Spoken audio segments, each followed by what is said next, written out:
Halo, Assalamualaikum warahmatullahi wabarakatuh. Perkenalkan, saya Firliana Gita Adila dengan NIM A42010025.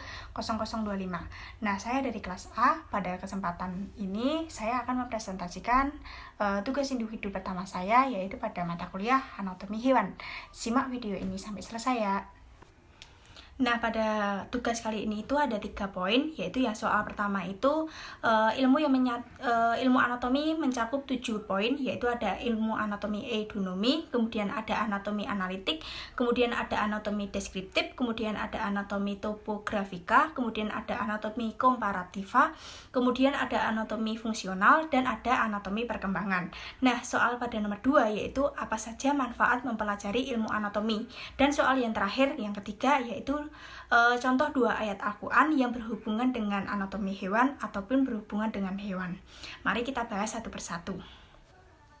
Nah, kita mulai dari yang pertama dulu, yaitu ada ilmu anatomi eudonomi. Jadi, apa sih yang disebut dengan eudonomi? Jadi, eudonomi sendiri itu merupakan ilmu anatomi yang mempelajari kenampakan bagian luar pada makhluk hidup.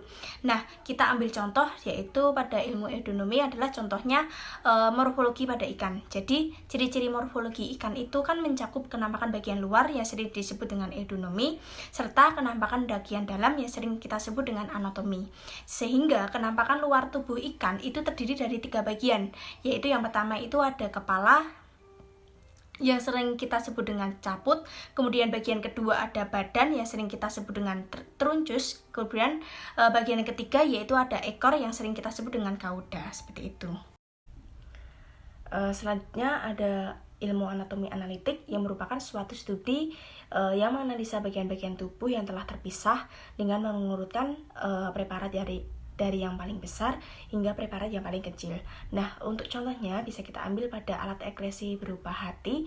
Jika kita uraikan, itu kan akan menjadi beberapa bagian, yaitu pada bagian lobus kanan, kemudian lobus kiri, lobus quadratus, dan juga lobus quadrat, seperti itu.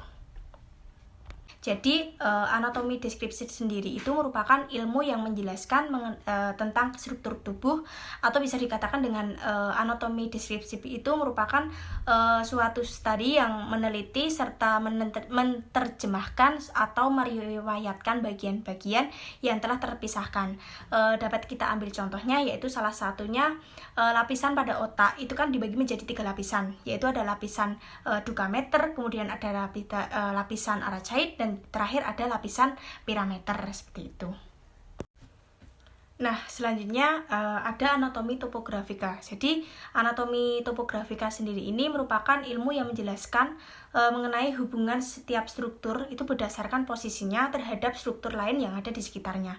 Kita ambil contoh yang pertama itu ada hati pada ikan, itu terletak di rongga bagian bawah tubuh sekitar belakang jantung dan juga usus depan.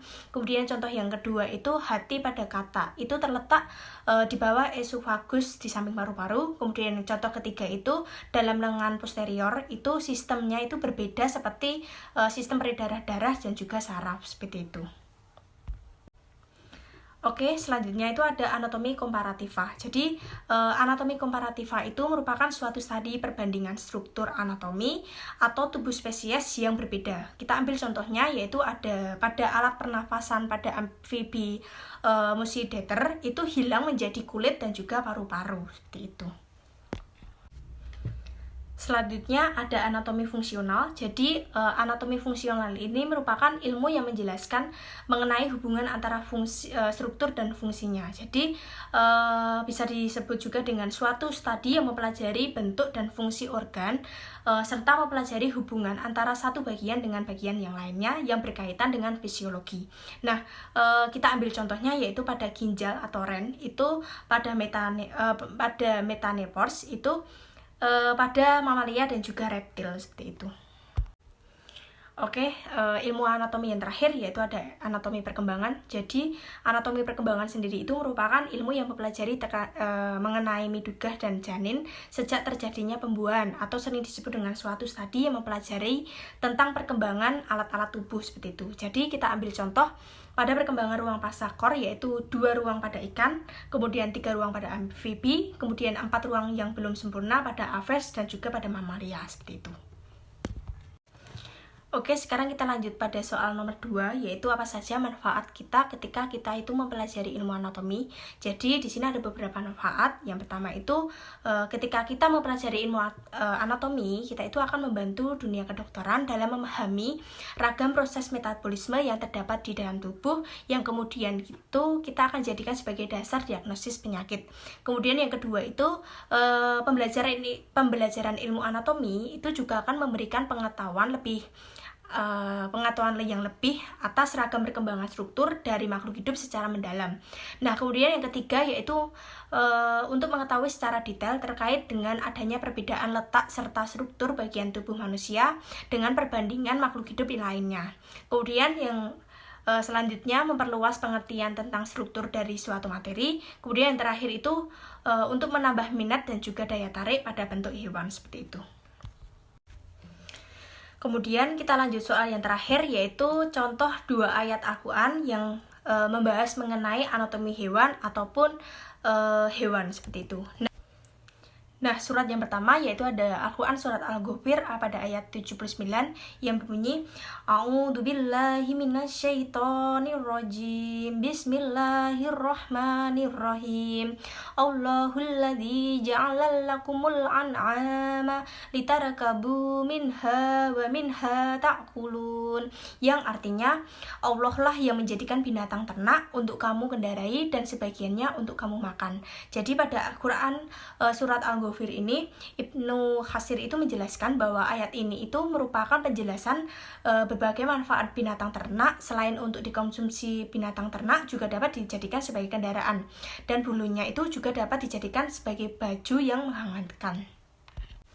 Kemudian ayat yang kedua yaitu ada Al-Quran surat Al-Maidah pada ayat 95 yang berbunyi A'udzubillahi minasyaitonirrajim Bismillahirrahmanirrahim Ya ayyuhalladzina amanu la ta'tulu syaida wa antum kurum Shadaqallahul adzim, yang artinya hai orang-orang yang beriman, janganlah kamu membunuh binatang buruan ketika kamu sedang ihram. Jadi ayat ini tuh merupakan larangan bagi orang yang menjalankan ibadah ihram untuk berburu yang berhubungan dengan hewan yang boleh dimakan dagingnya. Sehingga Syafi'i juga menjelaskan bahwa hewan darat yang tidak boleh dimakan itu orang sedang ihram boleh membunuhnya, dan juga jumhur ulama mengharamkan bagi orang yang sedang ihram atau melaksanakan ibadah haji dan juga umroh seperti itu. Oke, mungkin itu saja yang bisa saya sampaikan. Kurang lebihnya saya mohon maaf. Jika ada kesalahan, entah itu sengaja maupun tidak sengaja, saya mohon maaf sebesar-besarnya. Wabillahi taufiq wal hidayah. Wassalamualaikum warahmatullahi wabarakatuh. Dadah, bye-bye.